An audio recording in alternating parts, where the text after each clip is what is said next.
Bonjour tout le monde, bienvenue à ce troisième épisode de discussion avec un expert. Je suis aujourd'hui avec Frédéric Nabki, professeur à l'École des technologies supérieures d'ETS en microélectronique. Donc, salut Frédéric. Salut. D'abord, Frédéric et moi, on est des amis de longue date, là, ça fait qu'on ne fera pas semblant qu'on ne se connaît pas ou qu'on se vous voit. Et je veux vous souligner aussi que vous êtes en direct de mes tout nouveaux studios, le studio 42 de Marc Bollard TV. Éventuellement, je vais vous montrer les 41 autres. Frédéric, tu es professeur à l'ETS. Donc, tu as un doctorat en microélectronique, c'est bien ça? Ouais, que tu as fait à McGill. Ouais, En génie électrique. Ouais. Et sur le site de ça, puis c'est ce qui nous intéresse aujourd'hui, c'est que tu as développé depuis quelques années une véritable start-up au vrai sens qu'on l'imagine, c'est-à-dire, c'est pas juste une espèce de site web que tu as parti ou autre, c'est un véritable chip microélectronique dont tu vas nous expliquer un peu quel est le produit, mais on ne va pas focusser là-dessus. On va focusser sur le fait qu'en parallèle à une carrière à temps plein de professeur, tout à coup, tu as réussi à lever du financement, etc. Qu'est-ce qui fait qu'on part? Moi, ce qui m'intéresse le plus, puis pour les gens aujourd'hui, c'est qu'est-ce qui fait qu'on part de 0 à 1 avec vraiment quelque chose qui a besoin d'être manufacturé dans le domaine des high-tech, etc. C'est fascinant. Ouais. Commençons d'abord par ton parcours. Ça fait que tu arrives de où, puis qu'est-ce qui a amené à ça? Ben moi, écoute, j'ai commencé des études à Montréal dans fin des années 90 à McGill. J'ai aimé les génies électriques au bout, puis j'ai continué jusqu'au... T'es rentré en génie direct? C'est ça, génie, bifurqué d'informatique à électrique pour des raisons parce que j'aimais des choses un peu plus hardware. Okay. C'est peut-être pas un hasard de où ce que je me trouve aujourd'hui. Ben oui. Je suis né un doc là. Après ça, j'ai eu une carrière de professeur à l'UQAM que j'ai ensuite transposé à l'ETS il y a quelques années. Puis la fibre entrepreneuriale à l'ETS est forte, j'ai beaucoup aimé ça. C'est encouragé à même le corps professeur. Oui, il y a un bel incubateur de start-up qui s'appelle le Santec. Fait que moi, j'avais un collègue, Dominique Delangue, qui est aussi professeur avec moi à l'ETS, puis on avait une technologie qu'on développait en recherche. Okay. Puis on s'est dit, hey, on part une business. Parce que l'ETS nous encourage. Il y avait un cours pour les entrepreneurs au Santec. Moi, professeur, Dominique professeur, on était comme des étudiants au Santec. Je pense que c'était 3 jours semaine intensifs.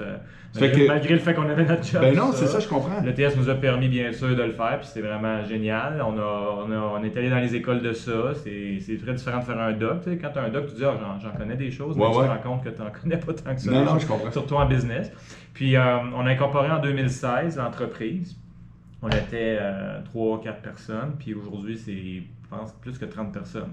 Qui ont tous des salariés. C'est tous des salariés, on a levé de l'argent, on s'est rendu compte aussi que lever de l'argent de capital de risque versus aller chercher de l'argent de recherche chez deux mondes. Ah oui. Très différents critères, très différentes aussi sommes d'argent, faut le dire. La recherche au Canada, on fait ça, on est connu, on est réputé pour être extrêmement efficace de faire de la recherche à bas coût. OK. À 30 000 là, t'es gros dur en recherche, des fois par année. Là, OK. Par contre, on s'entend qu'en projet entrepreneurial, 30 000 tu ouvres les lumières dans un bureau pendant 1 ou 2 Je jours. comprends. Fait que c'est pas la même chose. Fait que oui, on a fait ça. Puis là, la technologie, c'est en fait une petite micropuce électronique qui pourrait être dans un téléphone, qui pourrait être dans un bidule sans fil, qui communique sans fil des infos. À très basse énergie. Parce qu'on le sait tous, les batteries dans les téléphones, on est tout le temps sollicité à recharger nos téléphones, recharger nos... Même le crayon Apple, il faut le recharger. On est rendu à charger des crayons. Tu sais. Fait que c'est vrai pareil. Fait que, puis il y a des petites bébelles dans les oreilles. On charge plein d'affaires. Puis c'est toutes des choses sans fil. Puis notre technologie, en gros, pour ne pas s'éterniser, c'est une puce sans fil pour réduire les consommations énergétiques puis améliorer les performances des systèmes sans fil là, dans notre environnement immédiat. Bon, parlons d'histoire, là, vraiment sans rentrer dans absolument rien qui est technique pour le moment. Ouais. Qu'est-ce qui fait... Fais juste nous dire, qu'est-ce qui fait un jour que tout à coup tu dis « Hey, ça, c'est peut-être un projet qui pourrait partir de la recherche qu'on est en train de faire puis devenir une business. » C'est quoi la vraie histoire? Là? Ouais. Ben, la première chose, c'est qu'il faut que tu aies une idée. Bon, là, la première fois, il faut avoir une idée. Puis une idée, c'est pas juste une idée, comme tu le sais toi-même, tu fais des séminaires là-dessus. Il faut que ça soit une bonne idée. Ouais. Puis il faut que tu te dises, est-ce qu'il y a un marché ou y a-tu peut-être dans d'autres mots un problème que cette idée-là va venir? Mais est-ce que tu avais déjà cette démarche-là ou bien à l'instinct tu l'as fait puis aujourd'hui tu nous dis que tu as fait ça? Moi, quand j'étais au doc avec mon directeur de thèse là-bas, on avait parti d'une compagnie qui est toujours en opération, qui faisait des micropuces aussi, mais dans un autre domaine tout autre, qui était basé sur mon doc. Fait que j'ai eu la chance de me faire exposer à faire des puces, à faire des startups, trouver des problèmes. Puis j'ai réalisé que quand ton problème n'est pas assez fort, c'est beaucoup plus difficile à vendre. Fait que j'avais au moins ça dans le dos de ma tête. Quand j'avais ce projet-là, j'ai dit, ça, il me semble que tout le monde est tout le temps en train de gosser avec ses batteries. Toujours le sans-fil Bluetooth, tout le monde dit c'est coup-ci, coup-ça, la performance n'est pas top shape, j'ai de la misère avec mes batteries. Fait que j'ai dit, regarde, il y a l'air d'avoir un problème, c'est pour vrai, monsieur, madame, tout le monde. Parce que je pense que si monsieur, madame, tout le monde n'a pas vraiment un problème, ça donne absolument rien. Non, parce que toi, tu n'es pas en B2C, tu es en B2B, mais il faut que le B, l'autre part, lui, il va vendre à quelqu'un. Ouais, même si tu es en B2B, fondamentalement, le B quelque part, probablement il deal avec un C quelque part. C'est ça. Fait que ça, moi, on était là. Puis l'autre affaire, je me suis dit, est-ce qu'il y a un momentum dans cette direction-là? Puis bien entendu, tout le monde veut des durées de vie de batterie qui sont plus longues, ils veulent des systèmes plus petits. On le sait, là, regarde, un petit. C'est tout le défi des voitures électriques, man. En plus. Fait que, le défi était là, le problème était là, l'idée était là, parce qu'on avait une idée technologique qu'on avait brevetée, on avait des subventions. Fait qu'on savait que la techno, c'était pas juste genre, j'ai copié-collé quelque chose que j'ai lu ailleurs, puis je fais semblant que c'est hot. Fait que ça, c'était correct, mais on a vu qu'il y avait un problème. Fait que ça, c'était la première affaire. Puis après, quand on est allé au Santec, ils nous ont vraiment sollicité à penser à ça. Est-ce que tu peux avoir un client pour ta techno avant même de la faire, à la limite? Parce que ça donne rien de faire une techno pendant X années, puis à la fin, se rendre compte que personne n'en veut. Puis tu sais que c'est arrivé, hein? Au Santec, il donnait comme exemple, je pense que tu le donnes toi aussi, le Segway. Le Segway. C'est une exécution extraordinaire, mais qui en a voulu? Exact. Puis peut-être que la réalité, c'est que les gens voulaient des petits bébés Segway. On le voit là, dans les rues, ça commence à se vendre, des petits bébés Segway. Oui. Peut-être qu'il aurait dû partir avec ça à la fin. Peut-être. Mais enfin. Fait que c'est ça un peu qui nous a lancé. Mais le challenge technologique, c'est ça qu'on a peut-être sous-estimé. Parce que je veux pas faire une compagnie d'hardware, de faire des micropuces au Québec. Ouais. Moi, je parlais à des professeurs, puis ils me disaient, voyons donc, là, arrêtez ça. Au Canada, on fait pas des chips. Ah ouais? On est du monde qui font du software. C'est encore le classique qu'à quelque part, quand tu as une idée, il y a toujours quelqu'un aussi pour te dire que c'est pas une bonne idée. C'est clair qu'il y a bien des gens qui ont dit, voyons donc, on perd plus notre temps en microélectronique au Canada. Depuis Nortel, c'est fini au Canada. C'est à Silicon Valley, puis c'est en Asie que ça se passe, puis on arrête là, les amis. Là. C'est vrai aussi que c'est ça qui est arrivé. Malheureusement, moi, c'est un deuil que j'ai fait, c'est mon domaine, mais le Canada, on était des leaders en microélectronique il y a 30 ans. Des leaders, puis là, on est... Un parmi d'autres. Un parmi d'autres, puis même, on est probablement en bas de la marge. L'Italie est plus haute en microélectronique que le Canada. C'est reconnu, là. Bon. Okay. Fait, mais on s'est dit, regarde, c'est pas vrai qu'on va juste dire parce que c'est ça, on va pas le faire. Non. Donc, on l'a fait pareil, ça n'a pas été facile, mais on a réussi à démontrer qu'on peut surclasser des startups de Silicon Valley dans le domaine de la microélectronique. Mais je t'arrête tout de suite, pendant ce temps-là, es-tu bénévole? J'ai été bénévole dans cette entreprise-là jusqu'à il y a quelques années. Veux pas. Tu travailles pour la passion de le faire. Parce que l'autre affaire, c'est que si le but c'est de faire de l'argent, un start-up, c'est pas nécessairement la bonne approche. C'est parce que c'est tellement... c'est parce que toi, je pense que tu l'as fait aussi, c'est que tu travailles bénévolement pour... Puis encore aujourd'hui, là, c'est pas comme si... Fait tu travailles bénévolement, peut-être un jour tu vas faire un coup de circuit, puis tout le monde va te le dire dans le domaine, c'est une chance sur 10. Ouais. Puis ce qu'ils te disent pas, c'est le nombre d'années. Ouais. Souvent, on va dire, 10% des startups, ça va être un grand succès. Ouais. Mais c'est parce qu'ils te disent pas que souvent c'est après 10, 12, 15, 20 ans. C'est ça. C'est rare le gars qui passe son startup, puis un an plus tard, il se fait acheter. Ça arrive. Ça arrive. Je ne dis pas que ça arrive pas. Mais c'était la loterie de la loterie. Fait que ça, à un moment donné. Fait que c'est ça. Mais là, maintenant, aujourd'hui, oui, on paye 30 employés, tout ça. Il est venu d'où ce financement-là dans l'histoire? On a eu une ça a été quand ton premier chèque de quelqu'un qui a dit « Hey, j'investis » Ça a été en 2000, à la fin 2017. Okay. On a convaincu une firme de capital de risque qui s'appelle Real Ventures. La firme de financement a dû croire au projet parce que plusieurs firmes étaient là, la microélectronique au Canada, arrêtez-moi ça va vous prendre 30 millions, on n'aura jamais les reins assez solides au Canada pour financer des projets comme ça. Toutes les firmes disaient ça. Puis les firmes américaines nous disaient, regarde, compagnie canadienne, on attend, là, on ne commencera pas à investir tout de suite. D'habitude, les capitales de risque américains, c'est rare qu'ils vont embarquer au tout début d'une entreprise. Canadienne. Ils veulent que tu aies déjà quelques clients, je pense, ça se peut-tu? Ouais, ou qu'il y ait au moins un financement initial. Ils veulent qu'un autre se mouille en premier. Exact. Les autres sont en deuxième hypothèque. Disons, je dirais. Ça arrive encore là, il y a des exceptions à toutes les règles.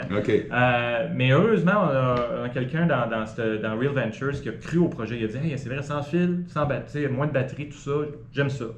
Puis il a poussé le projet, puis on a été capable de lever un peu plus d'1 million en ce temps-là. C'était pas une grosse somme d'argent. Nous autres, on capotait. On a dit, ouais, 1 million, c'est quand même pas rien. C'est bon, mais on s'est rendu compte assez vite que ça dépense. Parce que ce million-là, la personne qui veut, juste pour qu'on comprenne les rouages, le real venture là, que tu parles, qui dit OK, je te donne 1 million, mais c'est pas je te donne 1 million, je te trouve beau. Il faut que tu démontres ce que tu vas faire avec ton million. C'est là que je dis que oui. Il reste pas dans tes poches. Ouais, il y a une pression immense, il y a des règles, il faut que tu fasses un conseil d'administration, il faut que tu aies une vraie business. Ouais. Tu peux plus juste dire hey, j'ai 1 million dans mon compte de banque. C'est ça. Tu sais, t'as un autre Ernst Young maintenant qui fait les livres, là. C'est pas comme moi dans mon sous-sol comme avant. Là. Donc ça, ils ont fait ça. Après ça, on a levé un autre 3 millions du gouvernement pour un peu apparier à ça. Ça, c'était TDDC, Technologie de développement en anglais, c'est SDTC, Sustainable Development Technology Canada. En français, c'est TDDC, mais qui nous ont donné de l'argent de plus. Comment tu trouves, parce que moi, j'ai toujours eu l'impression que on est bombardé de programmes, mais on ne sait jamais à quelle porte cogner. Comment on fait pour se démêler quand on a un projet de même? Là-dessus, c'est le Santec qui nous a mis la puce à l'oreille là-dessus. Il nous donnait des idées de financement avec des subventions. Au Canada, on est reconnu pour être une mecque des subventions. Il y a mais tu pourrais engager quelqu'un plein temps pour aller creuser les subventions puis faire les formulaires. Y a-t-il des firmes de ça? Il y a des gens qui le font. Je ne sais pas si c'est des firmes ou des consultants, mais oui, il y en a. Nous, on n'avait pas les moyens, fait qu'on a tout fait ça nous-mêmes. Un document de 300 pages, ça a pris, je pense, 6 mois monter ça pour aller chercher le 2,25 millions. On a travaillé fort, mais on l'a eu. En général, si tu as de l'argent, tu dois voir quelqu'un qui va t'aider parce que c'est une grosse job. Mais nous, on n'en avait pas. C'était comme, on va pas mettre le million, on va payer un consultant 50 000 pour faire une demande de subvention quand on a juste 1 million, puis on veut payer le monde, puis bâtir un bureau, blablabla. On s'est dit, on va mettre l'argent à la bonne place. Fait que là, moi puis Dominique, on s'est mis, on a retroussé les manches, puis on a écrit. Peut-être l'avantage d'être prof d'université, c'est là que ça nous a aidé, puisqu'on était habitués, nous autres, d'écrire des bébelles pour aller chercher de l'argent du gouvernement. Fait que ça nous a peut-être aidé. Fait qu'une fois qu'on a fait ça, là, on a commencé à engager du monde. On était rendu une dizaine en 2018. Bien sûr, l'argent, on a passé au travers. On a levé un peu plus d'argent à la fin 2019. Heureusement, dans un sens, parce que la pandémie est arrivée. On a été chercher à peu près 5 millions de plus, juste avant. Fait qu'on s'est dit, mais on ne le savait pas. On aurait pu, je me dis, imagine, on aurait retardé 3 mois pour aller chercher de l'argent. On n'aurait peut-être pas été capable de survenir. Y a-t-il une leçon là-dedans? Est-ce qu'à quelque part, dans le cas d'une start-up, une entreprise établie, il faut essayer de gagner plus de temps que d'en perdre? Ça se peut-tu? Quand tu es fondateur d'entreprise, tu as ton pourcentage de tarte. Tu as une tarte, puis toi, tu as X% d'actions, puis on en a donné des actions. Parce que quand tu veux que le monde travaille gratuitement, comme je l'ai dit bénévolement, il faut que tu leur donnes des actions. Il y en a des fondateurs, moi je garde tout, puis on 100% d'une tarte, mais qui va valoir rien à la fin parce que tout le monde va être aliéné, puis ils vont s'en aller. C'est que toi, tu as choisi, non, mais c'est intéressant ce bout-là, tu as choisi d'embarquer des gens comme partner, pas avec des Air Miles, des vraies actions. Des parts substantielles. En disant, si tu embarques avec nous autres. Ce que moi, dans le temps avec mon classeur, pour prendre l'exemple de mon classeur, quand les gars m'avaient approché, ils venaient me chercher juste pour être porte-parole, puis j'étais à la télé. Puis j'avais fait, non, moi j'aime ça l'idée d'un site, on va virer ça un peu, on va mettre ça, blabla, plus drôle, puis on va être 25% chaque. Ça les a freezés, mais pourquoi j'aurais mis autant d'énergie s'ils ne m'avaient pas offert un vrai partnership? Ce n'est pas une erreur. Moi, j'ai moins de tartes que j'en aurais eu si j'avais dit non, vous avez 0,1% chacun, puis moi j'ai 90. Puis c'est bien correct même, puis c'est comme ça qu'on les a gardés, puis c'est comme ça qu'ils se sont battus comme des malades pour faire un succès. Parce qu'un start-up, là, c'est comme le goulag. C'est pas juste genre le glamour, je m'en vais dans des start-up shows. Des fois, les start-up shows, je me dis, c'est le monde peut-être qui n'ont pas vraiment de start-up en arrière, ils sont juste là pour. Faut que tu ailles de quoi leur donner. Si tu as de l'argent, tu peux les payer des salaires compétitifs, bravo, vas-y. Mais souvent, quand tu es dans un start-up en départ, tu n'es pas compétitif au niveau salaire. Veux pas. Tu n'as pas les mêmes reins solides qu'un Bombardier ou un IBM ou whatever. C'est la nature de la bête. Faut que tu leur donnes des parts. Fait que tu donnes ces parts-là, tu as ta tarte, puis tu prends de l'argent, puis ces gens-là, ils veulent des parts. Puis là, tu peux être dans le syndrome du fondateur qui veut toute la tarte à lui, disant moi, je ne prends pas ton cash. Non, c'est pas vrai que ma compagnie vaut 5 millions. C'est pas vrai que ma compagnie vaut 10. C'est pas vrai que. Puis je suis sûr qu'il y a quelqu'un qui a m'emmené qui dit c'est pas vrai que ma compagnie vaut 1 milliard, elle vaut 2. Je suis sûr qu'à chaque niveau de cette histoire-là, il y a quelqu'un qui dit non, c'est pas vrai, je ne prends pas ton argent. Mais là, c'est quoi? On aurait pu, comme fondateur, le deal était bon, mais pas top. On est toujours un peu déçus. On aurait voulu que ça soit un meilleur taux, c'est-à-dire qu'ils nous donnent plus d'argent pour moins de pourcentage, comme on voit dans les Dragons, c'est aussi banal que ça, là. Je veux pas, c'est une émission de télé, mais c'est vrai aussi. Fait que, heureusement, on s'est dit, c'est quoi, on a besoin d'aller plus vite, puis oui, on va donner des parts, on aurait voulu peut-être avoir un meilleur deal, mais on va le prendre. Puis il y aurait des fondateurs qui ont dit, non, moi je ne veux pas ce deal-là, je veux vraiment mon X. Puis là, ça se retrouve en pandémie, pas sûr qu'il aurait pu lever, puis la compagnie aurait peut-être tombé. Fait que ça, la morale de cette histoire, c'est oui, il faut prendre de l'argent quand on en a besoin. Puis oui, les deals ne seront jamais ceux qu'on veut. Moi, je serais surpris qu'à la fin, un fondateur dise hey, moi, j'ai eu le deal exactement ce que je voulais, même plus. On donnait plus d'argent que j'en avais besoin, à moins de pourcentage que je pensais qu'il en voulait. Fait que, tu sais, mais bon, il y a une part des choses, là, c'est sûr, c'est parce qu'il y a des gens qui vont essayer de faire des deals, là, ils veulent avoir un fire. Comme là, on a des investisseurs qui viennent nous voir parce qu'ils savent qu'il y a des startups en besoin. Nous, on est chanceux, on ne l'est pas, mais ils t'appellent, ils disent, hey, je peux-tu faire un deal, puis tu vois tout de suite que les autres veulent faire le deal, tu sais, le Walmart, je mets de l'argent. Mais ils vont en faire des deals de même, parce que si j'avais pas eu la chance. Comme quelqu'un qui veut vendre son condo dans un marché d'acheteurs. Parce que c'est de la chance aussi. Là. Je ne dis pas qu'on a été plus wise que le monde, qu'on a vu ça venir. On l'a pas Mais vu. vous avez quand même eu cette attitude-là. On a juste eu l'attitude, il y a de l'argent sur la table, il faut que ça aille vite. L'économie va bien, mais va-tu aller bien l'année prochaine? Nous, c'est vrai qu'on se disait l'économie va peut-être crasher, parce que tout le monde se dit hey, ça allait bien. Hein. Tout le monde se dit hey, ça va pas vraiment planter. L'économie, c'était comme jamais. Bon, là, ça a planté pour des raisons probablement autres, mais ça a planté pareil. Oui. Fait qu'on avait peut-être eu ce foresight-là. Mais là, maintenant, il y en a qui l'ont pas eu, puis là, ils sont désespérés. Là, ils vont se faire pogner comme faut. Avec des deals pas super, les démoraliser, tout ça. Mais les investisseurs aussi, il ne faut pas oublier, puis ça, je le dis à ceux qui ont des startups, ils veulent que les fondateurs soient heureux. Parce qu'un fondateur qui s'en va d'un startup, c'est-tu le projet? C'est ça. Le gars fru à journée longue. Là. Fait que tu sais, quand tu démolarises son fondateur parce qu'il est rendu avec 1% de sa compagnie, ça marche plus. Que comme tu dis, pendant 5 ans, il était bénévole. C'est ça. Quelqu'un de sérieux, il offre pas ce deal-là. C'est ça. Fait qu'il y a des élastiques des deux bords, mais à un moment donné, ça arrive à un milieu, puis à la fin, tu essaies d'avoir un succès. T'sais. Comment tu résumerais le passage de 0 à 1 versus le passage de 1 à 2, 3, 4, 5? Parce que c'est là où je veux vraiment t'écouter. C'est un start-up, là, c'est l'inverse de quelqu'un qui cherche une job. Ouais. C'est quelqu'un qui dit... C'est même pas quelqu'un qui dit « je vais créer mon emploi », ça c'est à la rigueur. C'est vraiment quelqu'un qui dit « je vais créer quelque chose qui est complètement en dehors de moi ». Parce que je me souviens d'une affaire pour les gens qui nous écoutent, j'entends souvent des gens dire « je parle d'entrepreneuriat ». Faites la différence entre être entrepreneur et être à son compte. C'est très différent. Pour moi, un entrepreneur, c'est quelqu'un qui vend quelque chose qui n'est pas son temps. Ça fait que ça peut être un site web où est-ce qu'il y a de l'argent pendant que tu dors, comme on dit. Mais ça peut être aussi, règle générale, un produit, littéralement, qui fait en sorte que c'est pas toi, Frédéric Napki, c'est... Alors pour moi, c'est ça une start-up. Et c'est quoi pour toi l'élément ou les éléments que tu as vécu, là, que tu peux dire, passer de 0 à 1, c'est ça le défi, contrairement à après ça, 1 à 2, à 3, à 4, à 5. Parce que moi, je prétends que 0 à 1, c'est la phase la plus difficile. 0 à 1, c'est la phase la plus difficile, mais je vais mettre une nuance aussi. Mais 0 à 1, ça a vraiment été de trouver des gens. Pour nous, au début, ça a été des agences de financement de recherche, parce qu'on a commencé par l'universitaire. Oui. On a dû convaincre, puis on a fait des demandes de subvention où est-ce que le comité de relecture de la demande dit « Voyons donc, cette technologie-là, ça n'a pas de sens. » Moi, je peux te montrer des papiers qui disent que cette technologie n'a pas de sens, puis maintenant, 3 ou 5 ans plus tard... Pourquoi elle n'avait pas de sens? Ils ont décidé que c'était ça, parce que on voulait faire de quoi qui n'avait jamais été fait. On dit, ah oui, on va faire une technologie qui diminue les consommations de batterie de 10 fois. Le relecteur, il a juste dit, voyons donc, ça n'a pas de bon sens. Mais il va pas plus loin? Ben, c'est parce que les relecteurs, dans le domaine de la recherche, ils vont relire une demande de subvention, puis c'est leur opinion qui compte. Ils vont donner une opinion positive ou négative. Souvent... Oui, mais t'as pas juste dit, moi, j'aimerais ça voler dans les Non, on a ça venait avec un plan. Oui, tu l'expliquais, ta technologie? Absolument, mais comme n'importe qui peut dire, lui, il peut décider que son opinion est faite avant de lire quoi que ce soit. Mais quand même, c'est ce qui est hallucinant. C'est que tu me fais... Non, mais attends un peu, je veux vraiment prendre, parce que c'est pour ça qu'on se parle.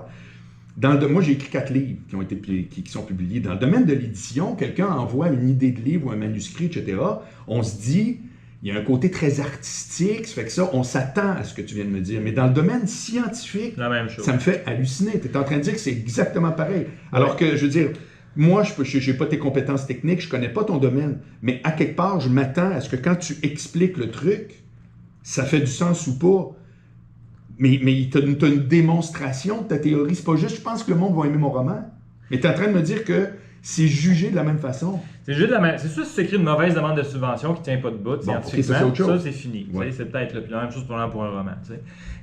Mais il y a toujours un comité. Puis le comité, il y a des humains en arrière. Il n'y a pas d'ordinateur qui fait « je regarde ça AI, vous les financer ». C'est un humain, il y a des humains, ils ont des critères, mais veut pas, il y a le côté humain. Je connais des chercheurs qui ont envoyé la même demande 2 années de fil, la première année rejetée, la deuxième année acceptée avec louange. La même demande. Wow. Fait que c'est normal, là, il y a des humains en arrière de ça. Oui, je sais, mais avoue que c'est surprenant, pareil quand on entend ça. Effectivement, mais tu sais, à un moment donné, quand tu regardes ça, c'est quand même aussi subjectif. On vend quelque chose, on vend une demande de subvention avec un projet de recherche, puis il y a quelqu'un qui peut te dire, même si c'est pas bien expliqué, dire moi je crois pas à ça. Ah ben oui, pas convaincu. ça je comprends. Mais... Puis il le dit, puis c'est correct, ça fait partie de la game. Puis dans le domaine compétitif, il suffit qu'une personne, tu tombes mal, puis elle décide que c'est pas... Tu l'auras pas la subvention. Fait qu'on a eu ça au tout début, il y a 10 ans, probablement maintenant. Puis à un moment donné, On a eu une subvention. Donc là, le comité, il l'a cru. Oui. On n'a pas changé la subvention beaucoup. C'est sûr qu'à un moment donné, quand tu te fais rejeter, tu peaufines, mais Ouais. pas sûr que c'est ça qui fait la différence. La technologie est encore la même. C'est ça, le fondement est le même. Puis là, il y a des gens qui ont cru à ça. Ça nous donnait un peu d'eau au moulin. T'sais. Puis là, après ça, ça a été Real Venture qui a cru. Fait que moi, je pense que pour nous, le plus difficile, ça a été deux choses. Puis là, j'ai perdu la première, c'est de trouver la personne qui va croire, là où les personnes qui va croire au projet ou à la technologie. Donc, c'est le fameux « on ne peut pas avoir raison tout seul ». Oui, Si tout est fantastique, mais c'est impossible. Je te suis. Puis je l'ai vu à des entrepreneurs que c'est les seuls qui croient en leur affaire, puis ils ont tort. Je te suis. Je l'ai vu ça aussi. Les autres vont rester dans le mode de même longtemps. C'est plate, mais ça arrive. Fait qu'il faut que tu aies des gens qui croient en toi. Puis ça, c'est très difficile. Parce que tu n'as pas d'historique en arrière.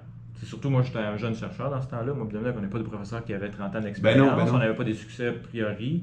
Fait que c'est beaucoup plus difficile. C'est sûr que n'importe quel entrepreneur qui a eu un succès va te le dire. Quand tu arrives avec ton deuxième deal, après ton premier succès, c'est pas mal plus facile. Quand tu vas voir l'investisseur dire hey, moi j'ai levé 30 millions, j'ai fait 150 millions à mes investisseurs. Ouais, puis là j'ai une autre idée. Les transparents que tu pitches, il n'y a pas le même niveau d'opinion. Ouais. Il y a ben c'est quoi, il a eu un succès. On signe où? Bon. Fait que le plus dur de partir. Mais là, toi, tu as dit part de 0 à. Oui. De 0 à 1, le plus dur, c'est de trouver des gens qui croient en toi, puis 2, mais au niveau pour te financer, mais aussi des gens qui croient en toi pour embarquer avec toi. Surtout si tu es dans un projet que tu ne peux pas faire tout seul. Puis ça aussi, je l'ai appris, tu ne peux pas faire tout seul. En tout cas, c'est rare les startups que par chance, la personne peut tout faire tout seul. Tant mieux. En tout cas, j'ai pas d'exemple. Peut-être un app mobile à la limite, tu pourrais faire un coup de circuit tout seul. Mais tu sais, ça aussi c'était dur parce qu'il fallait trouver des gens de qualité. Parce que tu sais, dans un startup, il faut que tu aies des gens de qualité. Comme toi, tes partners, c'était des top shape. Ben oui. Puis dans mon cas, j'ai été chanceux des 3-4 premiers, puis d'ailleurs, les 30 autres qu'on a maintenant, c'est tous des A-players qu'on appelle. Ouais. Ça, c'est dur à trouver, surtout quand tu n'as pas d'argent pour les payer. Tu les trouves comment? Juste parenthèse. C'est quoi nous, on a eu de la chance, c'est des réseaux. J'avais un prof qui avait une étudiante au doc, puis elle avait comme conjoint un de nos fondateurs maintenant. Qui était à donne de même, des fois le destin, on dira ce qu'on voudra. Il était exactement dans le domaine qu'on faisait, puis c'était son mari qui voulait venir au Canada. À un moment donné, elle me donne son CV. En même temps que je commence ce business-là, on n'avait pas d'argent. Mais je dis, hey, mon Dieu, son CV, c'est exactement ce qu'on a besoin. Ah ouais. Bon, le hasard fait les choses, on lui parle, blablabla, on lui donne des actions pour qu'il vienne, parce qu'il n'y a pas d'argent au rendez-vous, tu sais. Puis ça a marché de même, premier. Après ça, deuxième, c'est un ami de McGill, tu sais, que je connaissais. Fait que le réseau, c'est super important. Ça, c'est une chose que j'ai appris aussi, qui est au doctorat, pas quelque chose qu'on apprend. T'sais, au doctorat, on pense que c'est la science, c'est les chiffres, c'est la méthode scientifique, mais à un moment donné, ton réseau, il est important, même pour ça. Okay. Parce que tu veux partir de quelque chose, il faut que tu connaisses du monde, à moins que tu peux le faire tout seul, puis je répète, c'est rare que ça arrive. Ça fait que donc, encore une fois, le stéréotype du crack d'informatique, super technique, puis que grâce à sa façon d'exécuter puis à penser le truc, le reste va te couler tout seul. Tu es en train de dire que c'est pas vrai. Ouais, moi, je pense pas. C'est pas suffisant, c'est-à-dire. Puis on regarde les grands succès. Oui, Elon Musk, on pense qu'il est tout seul. Bill Gates, mais quand tu vas voir, tu lis dans les lignes, là, tu vois qu'il y avait du monde à côté. Là. C'est clair. Bill Gates, il y en avait du monde qui connaissait le business avec lui. Elon Musk, il y en a du monde. Bon, tout ça, c'est sûr qu'ils sont sur la sellette en avant de la caméra. Fait que tu sais, ça se fait pas tout seul un projet en général. Si tu veux vraiment que ce soit un gros projet. Il y a toujours une exception, là, j'en doute pas que quelqu'un va m'en sortir. Non, mais toi, tu l'as vécu de même. Fait que ça, c'est les deux choses les plus dures. La personne qui va croire en toi. Oui, effectivement. La personne qui va croire en toi. Pour te donner un financement, parce qu'il ne faut que tu parles ta machine. Puis il y a des gens qui croient en toi qui ne vont pas donner de financement, il y en a beaucoup plus, bizarrement. Ah bon? Des gens qui disent je te crois, mais non, je pas au point d'ouvrir le chéquier. C'est ça. Puis des gens qui vont croire en toi, qui veulent embarquer avec toi pour de vrai. Parce que tu vas aussi en trouver qui disent oui, moi je veux embarquer, mais ils vont faire 1 heure par semaine. Si je te suis. Embarquer, je parle là, rentrer dedans, dans le goulag solide. Là. Fait que c'est les deux choses que j'ai trouvées difficiles. Puis de 1 à 2, c'était quand même difficile aussi.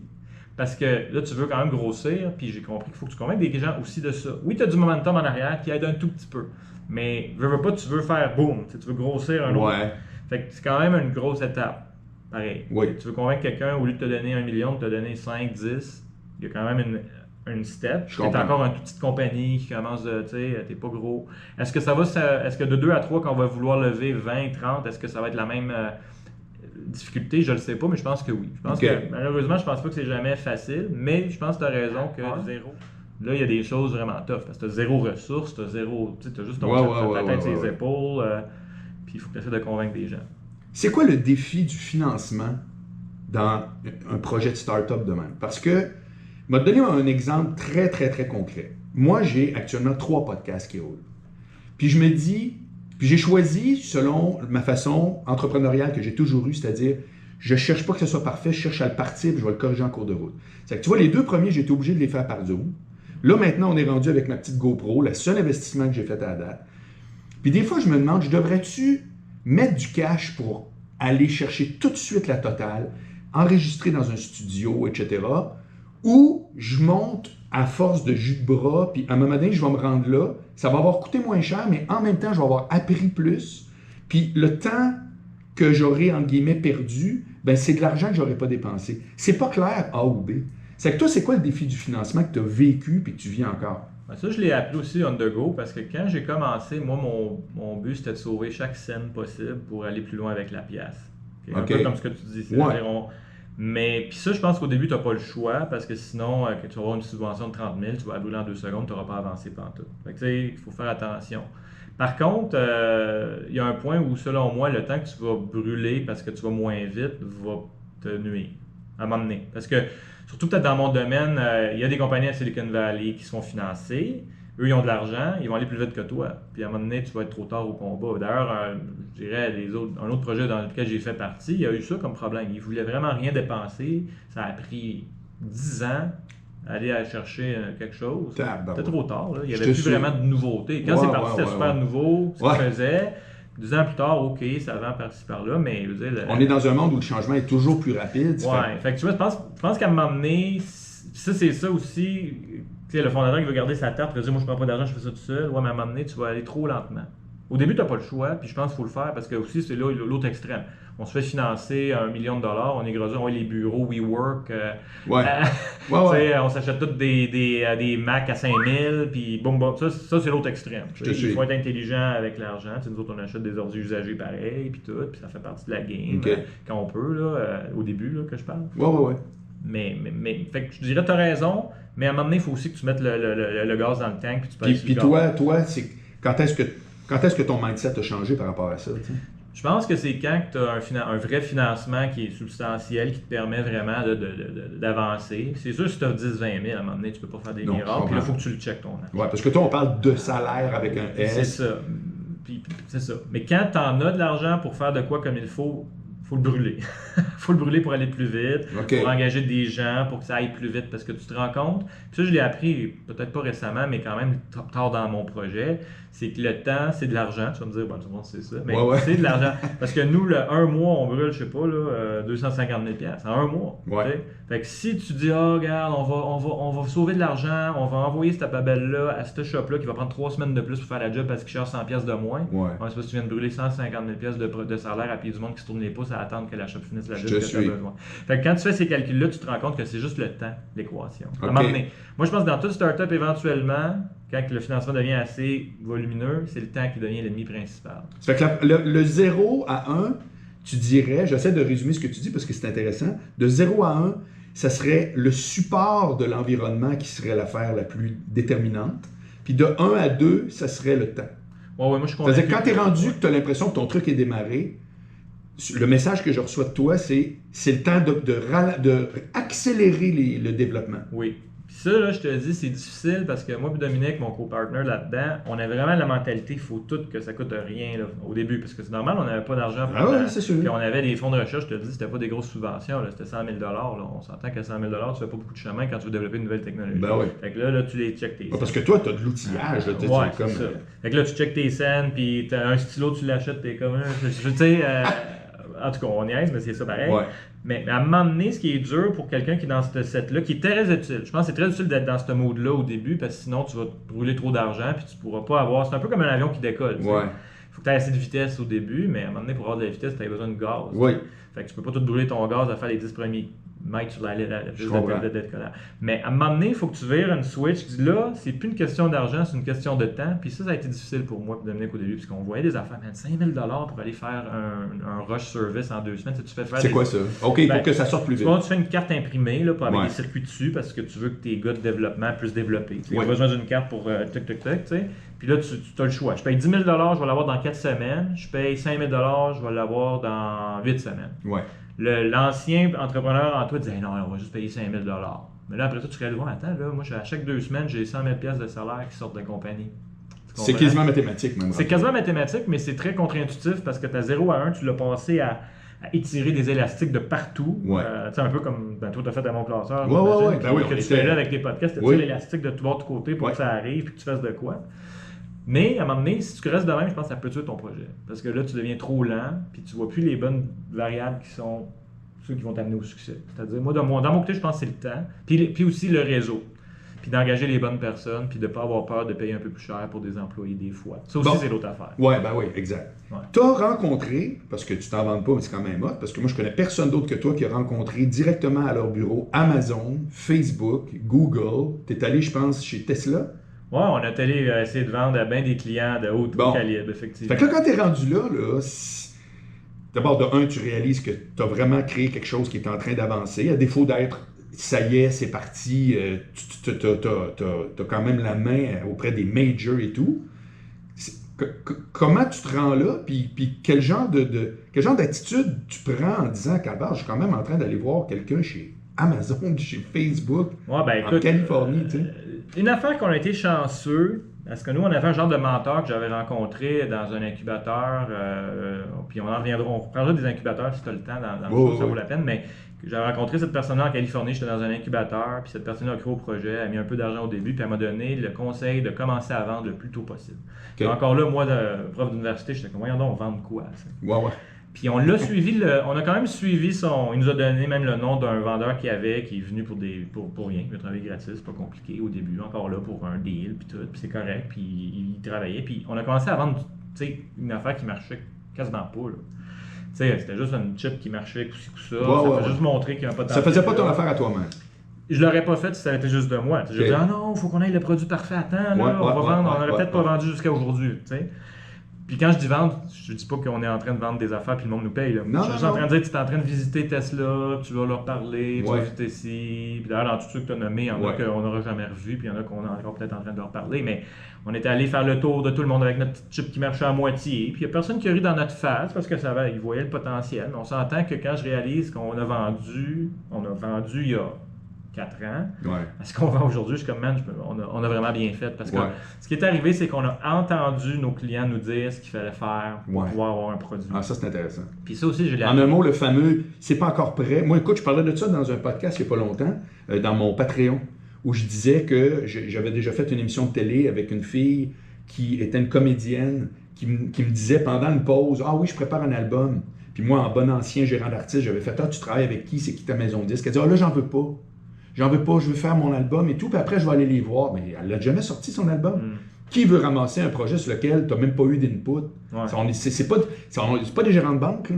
C'est intéressant parce que c'est ça que tu es en train de dire. Les clients savent mieux que toi ce qu'ils veulent. C'est ça. Puis ça, c'est peut-être le cliché, tout le monde va dire à la maison, ouais, on le sait, mais tu sais, c'est pas ton réflexe. Tu fais ton produit, tu travailles dessus, tu donnes des coups de marteau. Là. Je fais figuratif quand je dis ça. Là. Puis tu es comme, c'est ça qu'il faut faire. Puis à un moment donné, tu as peut-être raison, tu as peut-être tort. Ouais. Bon, tu as peut-être un peu raison parce que tu as été financé, tout ça. Mais on est allé voir des clients, puis il y a des features qu'on pensait qui étaient inutiles, que c'est les premiers features qu'ils nous ont demandé. Fait que là, on est retourné, OK, tac. Puis on l'a. Fait que tu sais, sur l'espace de 3 ou 4 ans, aujourd'hui, on sort le produit pour vrai. C'est-à-dire là, tu peux en commander 100 000 chips pour mettre dans tes téléphones, si tu veux, ou dans tes bébelles. Mais c'est plus le même produit que c'était il y a 4 ans. Non. Puis c'est pas juste à cause de notre faute. C'est ça. C'est la faute des clients que tu as mentionnés qui nous ont challengés.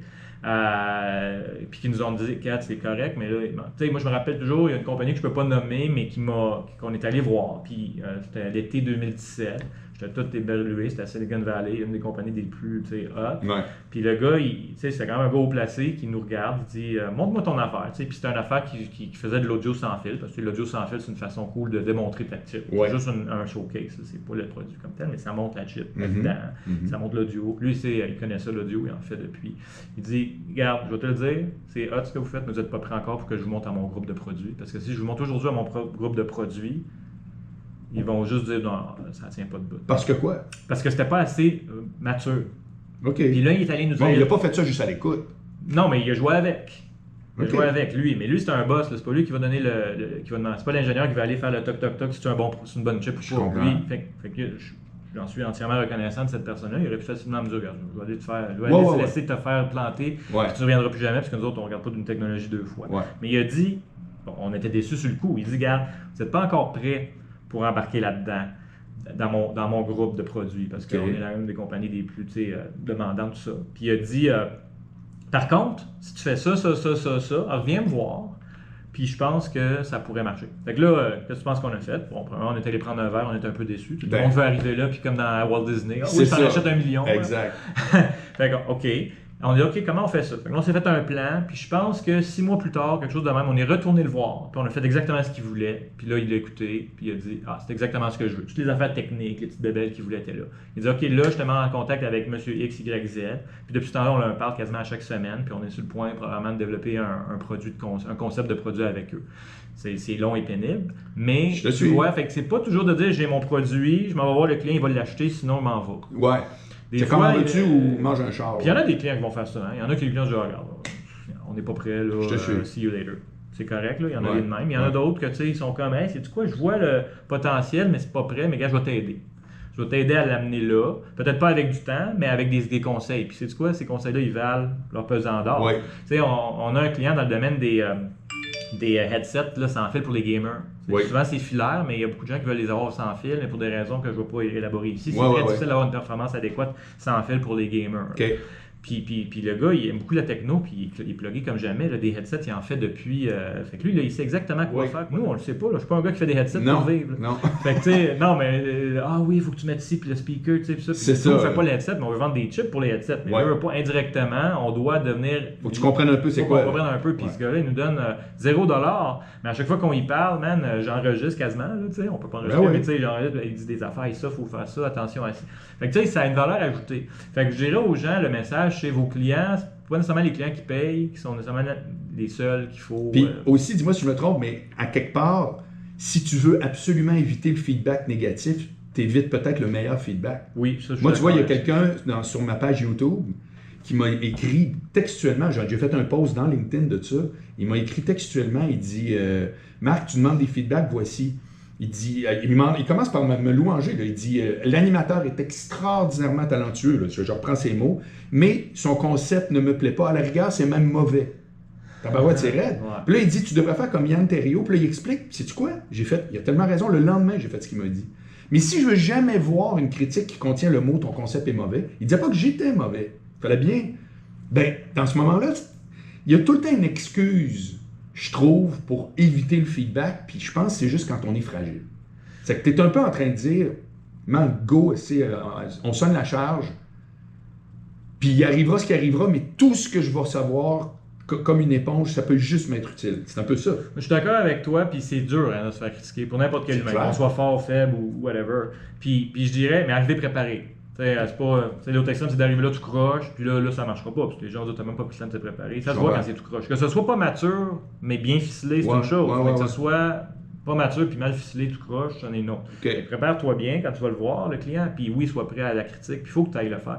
Sinon, honnêtement, on serait pas allé. Moi, j'étais pas dans cette nature-là. J'étais dans la nature, il faut vraiment qu'on envoie de quoi là, qui est parfait. Fait que je te dis, on serait probablement pas allé voir un client jusqu'à maintenant.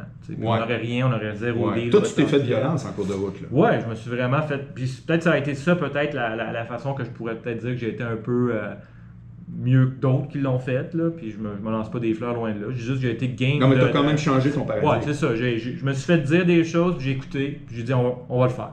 Parce que ce monde-là, ils ont eu des succès, puis ils me disent que c'est ça, c'est contre ma nature, on va le faire. C'est peut-être ma différence de d'autres que j'ai vus qui sont acharnés à faire ce qu'ils voulaient faire. Ouais. Fait que c'est peut-être là que j'ai peut-être été capable de me tirer mon épingle du jeu un peu mieux. Non, mais c'est intéressant qu'on en parle parce que je pense. Moi, j'ai vu, ancien gérant d'artistes, j'ai vu beaucoup d'artistes qui avaient un talent extraordinaire. Honnêtement, là, pas une once de moins que tous les gros noms que tu connais, mais qui ont juste eu une mauvaise attitude.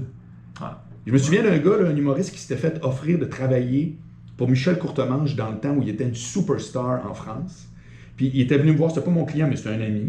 Puis il m'avait dit hey, qu'est-ce que je fais? Il dit parce qu'il m'a demandé d'écrire pour lui. Écoute, il aurait été mis sa map à mort, puis il aurait pu continuer ses affaires. Là. Il ne demandait pas d'écrire avec moi, puis il ne fait plus de carrière. Là.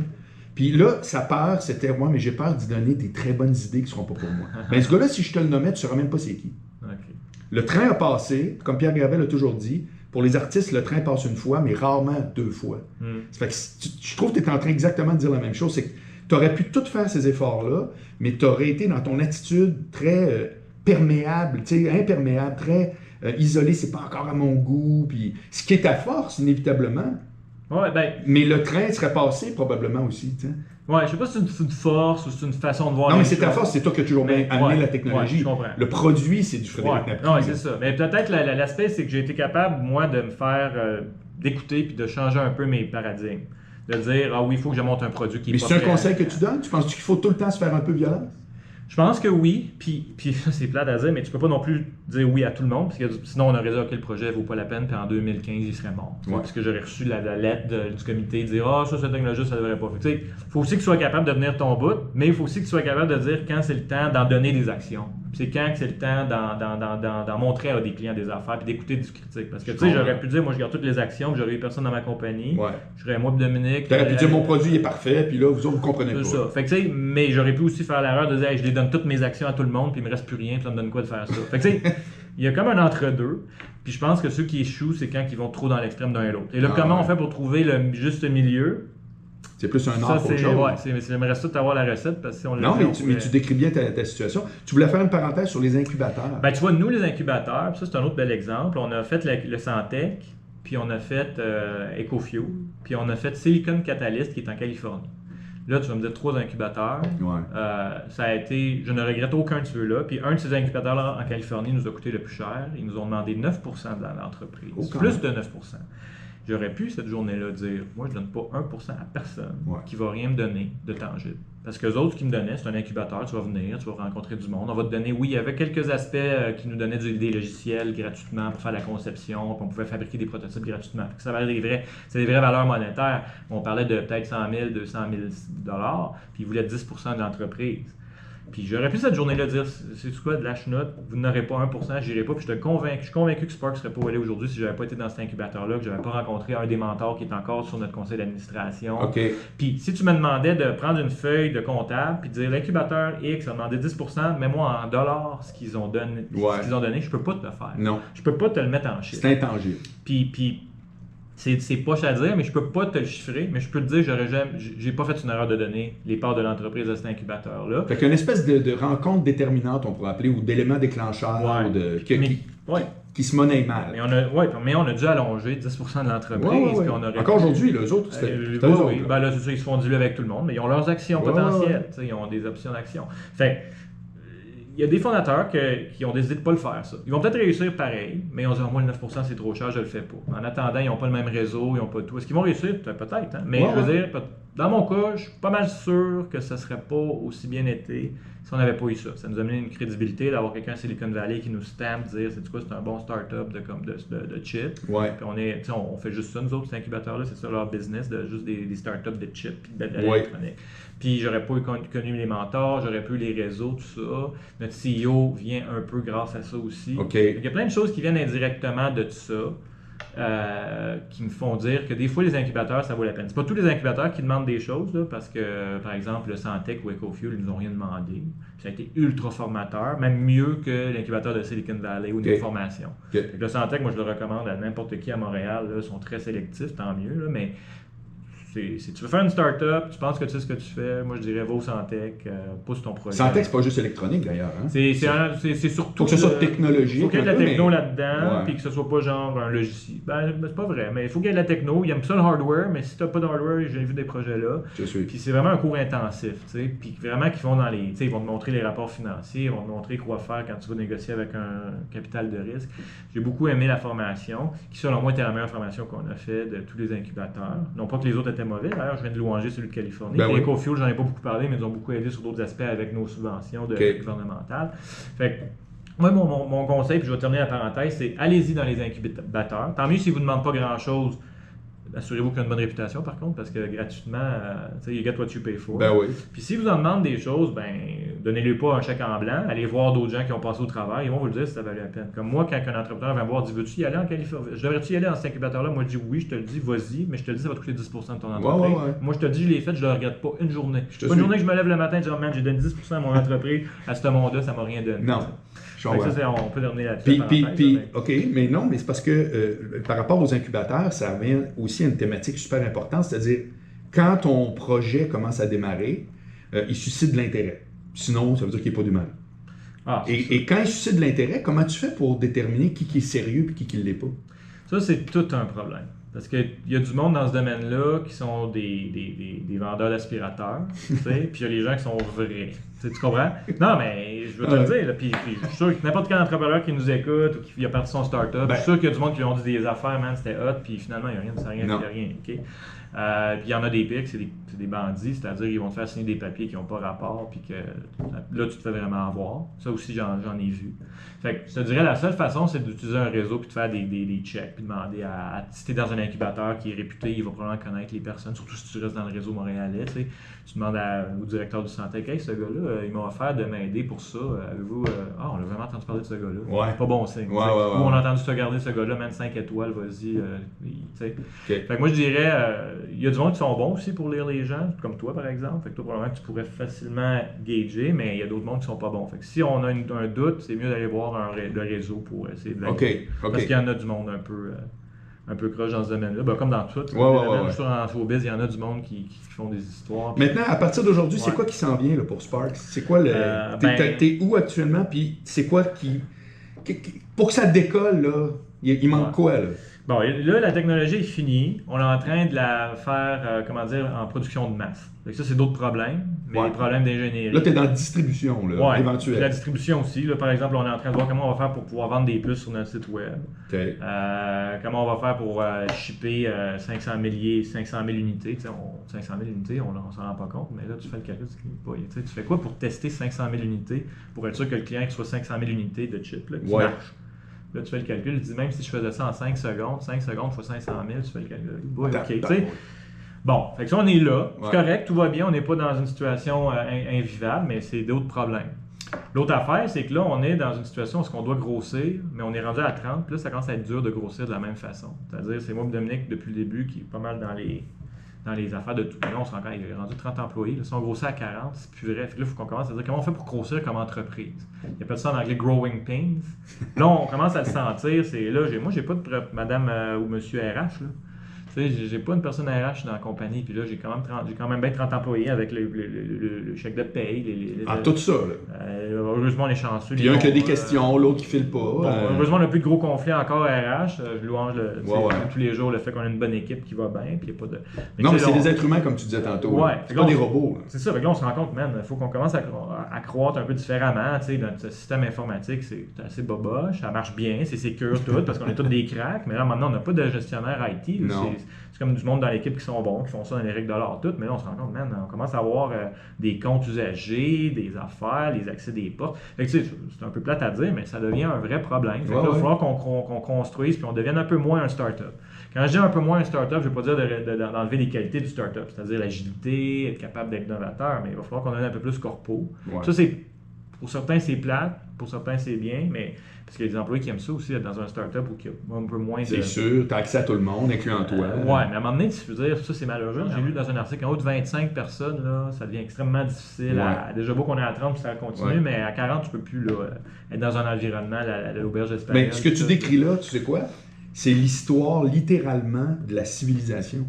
C'est-à-dire que tant que tout le monde était en petites tribus de 10, 15, 20, 25, etc., c'était vivable. Et à partir du moment où tout à coup, il y a eu plus de contacts, il a fallu inventer les gouvernements. Parce que ça devient mathématique et tu ne peux plus demander à chaque fois à tout le monde de se prononcer sur on mange quoi à soir. Là, fait que c'est très drôle parce que c'est comme ce que tu nous décris, c'est humain. Il y a un bout où ce que tu peux plus être artisanal. Ça rentre juste plus dans l'équation. Exact. Fait que, ça, c'est le défi plus opérationnel qu'on va avoir, mais c'en est un. Puis c'en est un où je suis pas très bien équipé. Je connais pas ça. Là. Fait que là, il va falloir qu'on aille s'équiper avec ou engager une personne qui connaît ça. Puis en 2015, tu m'aurais demandé tu payes tout ça, toi, une personne RH X 1000$ par année. Je te dis, voyons donc. On est des scientifiques. Moi, rappelez-vous, en 2015, j'étais un scientifique, je suis pas encore entrepreneur. Là.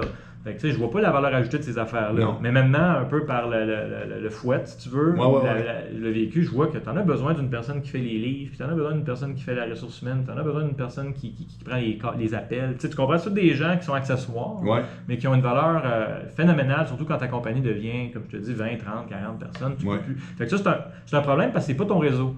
Moi, engager une bonne personne en ressources humaines, j'ai zéro réseau. Je Je pourrais pas Non. demander mes amis, hey, tu connais-tu une Non, bonne ben oui, tu vas le personne? faire, mais c'est plus dans tes antennes. Là. Puis après ça, je vais interviewer cette personne-là. Comment je fais pour savoir si elle est bonne ou pas bonne, que ce soit un homme, une femme ou je sais Oui, pas quoi. ouais. OK, mais oui, je suis bonne, je Ouais. fais ci, je fais ça. Je connais même pas ces De la même façon que si moi j'interviewe un ingénieur pour travailler aux aspects super techniques chez Sparks, C'est ça. Là, T'sais, c'est ça. Fait que moi, tu vois, au niveau technique, j'ai pas de problème à gager quelqu'un. ouais. Mais quelqu'un non technique, tu sais, une commis à la réception, on a embauché une l'année passée parce qu'on n'avait plus le choix, il y avait trop de va-et-vient dans le bureau. J'ai aucune capacité. Oui, je suis capable de dire tu sais, mais tu comprends?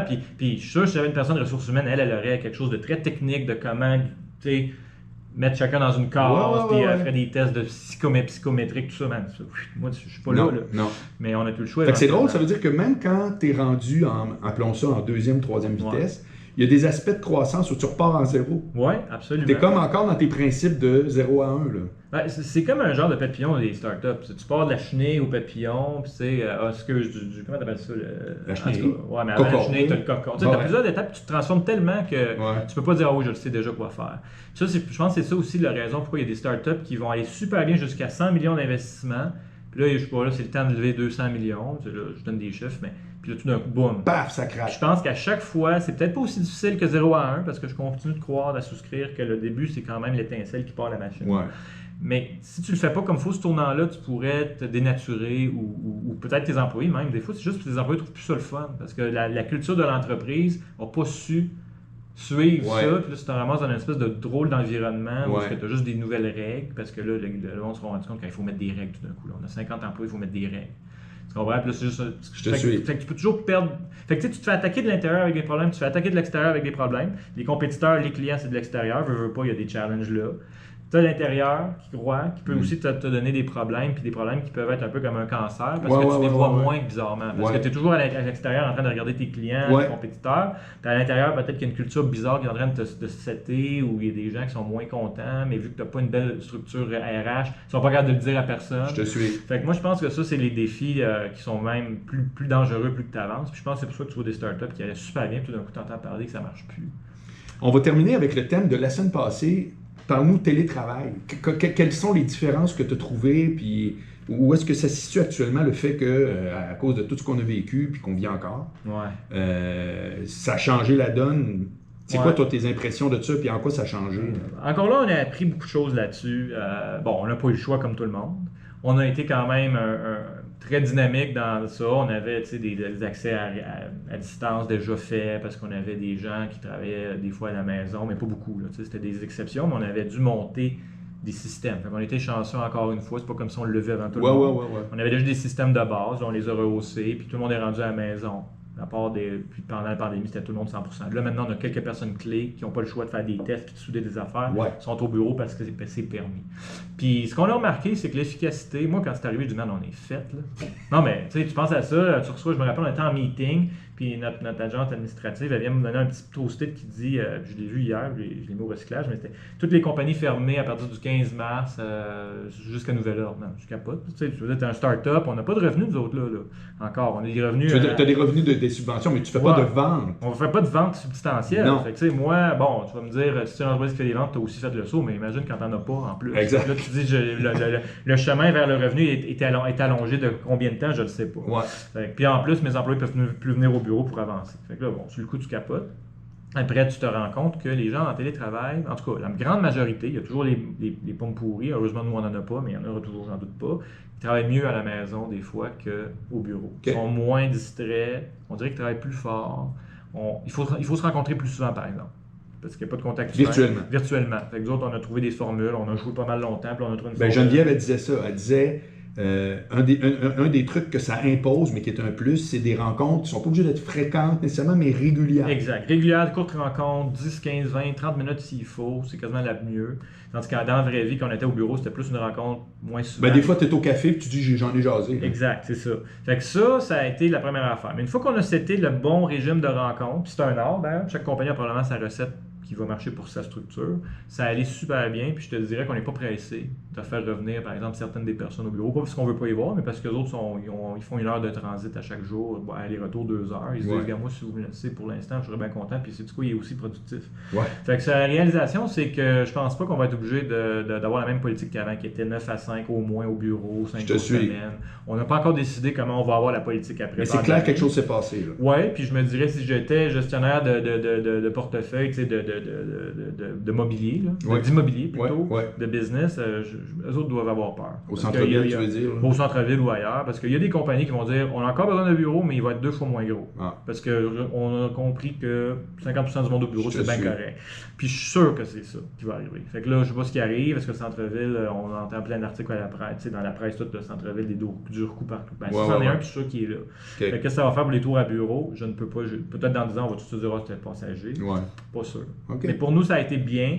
Puis je te dirais peut-être sur certains points, on est plus efficace. Parce qu'il y a moins d'intangibles. Il y a moins de bruit aussi, peut-être. Il y a moins de bruit. Il y en a à la maison, mais à la rigueur, c'est un bruit que c'est ton bruit à toi. Puis quand tu fais des rencontres, souvent, veux pas, si quelqu'un glande, ben ça se voit quasiment mieux. Que si tu es au bureau, puis tu fais juste genre. Mais moi, ce que j'en viens pas, c'est que les gens que ça confronte, puis il y a quelqu'un qui m'a confirmé ça récemment, ce que ça confronte, c'est beaucoup quasiment les générations de gestionnaires. C'est-à-dire que les plus vieux ont bien de la misère à ne pas surveiller quelqu'un, ils ont comme été élevés de même. Puis les plus jeunes sont très qualitatifs, c'est-à-dire voici ce qu'il faut que tu livres, le reste ça ne m'intéresse pas. Ben, c'est vrai. Il y a une différence d'âge, je suis assez convaincu de ça.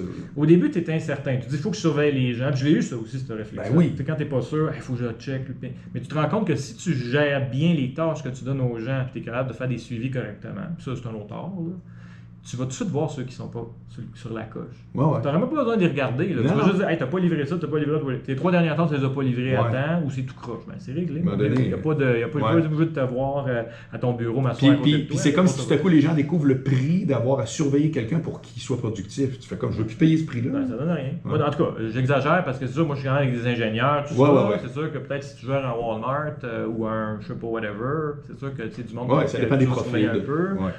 Je peux pas parler pour les autres. Non, je peux dire dans le domaine du génie technique, moi, c'est tout du monde professionnel. Puis honnêtement, on n'en a pas eu de mauvaises pommes. Là, nous autres, il est allé, il était tout en train de jouer à des jeux vidéo chez eux, puis qu'il n'y a rien qui sortait. On n'a pas eu. Peut-être qu'il y en a. Là, mais nous, en même temps, ils s'auto-éjectent. Ils vont, c'est ça. Puis c'est sûr qu'il aurait été capturé dans le sens qu'on l'aurait vu tout de suite dans la matière. Tu te rends compte à chaque X jours, à un moment donné, Roger n'a pas fait sa job, ben ça se voit-tu assez vite, tu penses? C'est ça. Ça se voit tout de suite.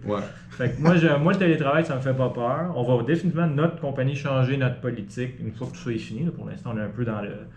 Mais, puis je pense pas qu'on va être la seule. Puis je pense qu'on va en sortir gagnant. C'est-à-dire, on va avoir des employés plus heureux, qui vont avoir une qualité de vie au travail meilleure. Je pense que tu peux pas faire l'extrême de dire on reste tout le temps chez nous parce que tu veux des interactions humaines. On est des êtres humains. T'sais, là, on va engager des nouveaux employés. Puis je me rends compte qu'on a un problème. Tu engages un nouvel employé, mais tout le monde est virtualisé. Comment il va faire pour créer un sentiment d'équipe? Puis ça, je pense pas que ça se fait au virtuel. Je me trompe peut-être, mais il me semble, à un moment donné, le sentiment humain virtuel... Là, mais est-tu nécessaire, ce sentiment-là? Parce que moi, j'avais la discussion avec Ricardo, que tu connais, qui disait l'esprit puis la vie, la vibe de bureau, c'est un concept qui existe parce qu'il y a un bureau. Ouais, je suis d'accord. Comprends-tu? Je veux dire, s'il n'y a plus la vie de bureau... Moi, je suis un exemple de ça. Moi, je suis quelqu'un qui travaille de chez lui tout le temps, là, depuis toujours, ou bien dans une station de radio, là, on se comprend. Même avec mon classeur, on n'avait pas de bureau. Mais ma vie sociale est 0%. Dans un bureau, j'ai pas de bureau. Ça fait que je me suis développé toutes sortes d'affaires à côté. Les gens ont leur famille.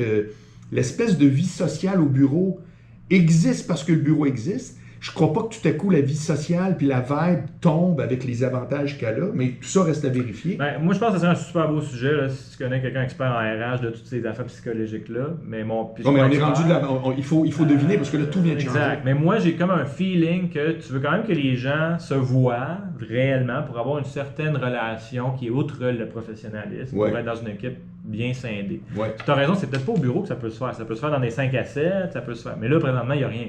En tout cas, je te suis. Là, il va peut-être en avoir, les restaurants. Mais peut-être que peut-être une compagnie qui va focusser, on jase là, mais qui va focusser sur une politique de télétravail accrue, va peut-être initier des rencontres qui n'auront rien à voir avec le travail. Exact. Fait que ça, c'est correct. Mais moi, ce que je dis, c'est que là, présentement, si on engage un employé, puis tout ce qu'il y a, c'est qu'il est sur Zoom avec ses collègues, puis il ne les a jamais rencontrés pour de vrai. est-ce qu'il va vraiment avoir son sentiment d'appartenance? Parce que dans un startup, tu veux faire partie d'une famille. C'est un peu quétaine ce que je dis, mais tu sais, c'est ça. Sinon, regarde, tu vas aller travailler ailleurs, que tu peux faire plus d'argent. Oui. Tu es là parce que tu es dans une team, c'est hot, l'environnement est le fun. Fait que, ça, c'est une peur que j'ai. Le télétravail, vas-tu casser ça? Est-ce que dis-moi si je résume bien ta question, ton interrogation, est-ce qu'on va développer juste des mercenaires?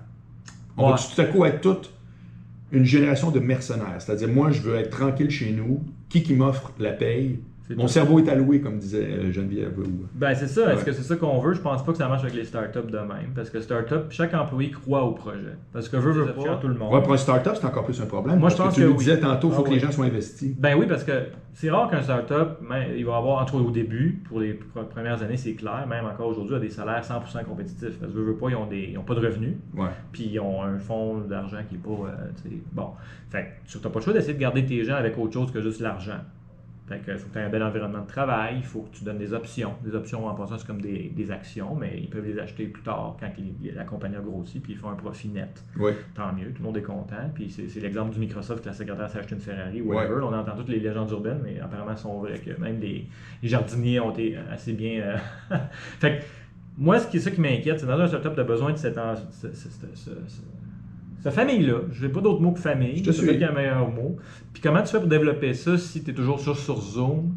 Là, ça marche pour les anciens employés parce qu'on a eu ce moment familial-là. Fait que les autres sont encore sur le momentum de ça. Ouais. Mais là, l'autre qui arrive. L'autre qui arrive nouveau, on le connaît pas trop. Tu sais, comment tu le fais? Est-ce que ça se fait? Probablement que oui, mais je suis pas encore rendu là dans mon... Comment on va le faire? Tu as peut-être raison, on va faire peut-être des affaires dans un 5 à 7 maintenant que les pubs sont ouverts, tout ça. Tout. Puis en attendant, tu te dis, tu veux-tu être la compagnie qui a fait un 5 à 7, tout le monde a pogné la COVID, puis là, ça passe dans Non, mais enlevons parlons juste dans le futur, oui. Ouais. Là, pour l'instant, je vais te le dire, les compagnies qui vont se mouiller, je pense qu'ils vont être rares. C'est comme dans les films, là, les compagnies se mouillent, qui va faire le premier film, qui va sortir, puis ils se regardent les deux dans les yeux, ça pas si tu MGM ou si tu joues sur l'autre jour. Tout le monde se dit, c'est qui le premier qui va ouvrir la valve, qui risque, tu veux être la première compagnie qui a causé un breakout de COVID-19. Fait que là, pour l'instant, on va te dire, pas clair. Fait que là, on engage du monde parce qu'on a des nouveaux contrats, super, cool. Mais là, on engage du monde, mais ils vont être virtualisés. Ils n'auront jamais rencontré l'équipe. C'est comme des enfants qui n'auraient pas de récréation.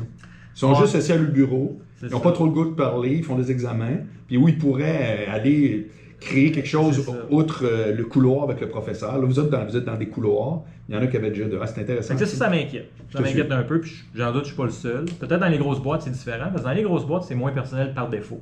Ouais. Fait que peut-être qu'eux autres, c'est bien correct de même, parce que c'est tellement impersonnalisé. Ouais. Encore là, il y a des degrés selon le nombre d'employés puis tout. Fait que peut-être que les méga grosses compagnies, peut-être sont moins désavantagées par ça que les tout petites qui Desjardins, quelqu'un qui arrive chez Desjardins. Peut-être. Là, Non, je comprends. Hey Frédéric, merci beaucoup. Ça fait plaisir, c'était hyper intéressant. Puis en tout cas, je suis certain que tout le monde a appris bien des affaires, moi le premier. Cool. Ben écoute, merci de m'avoir À la prochaine. À la prochaine. Salut.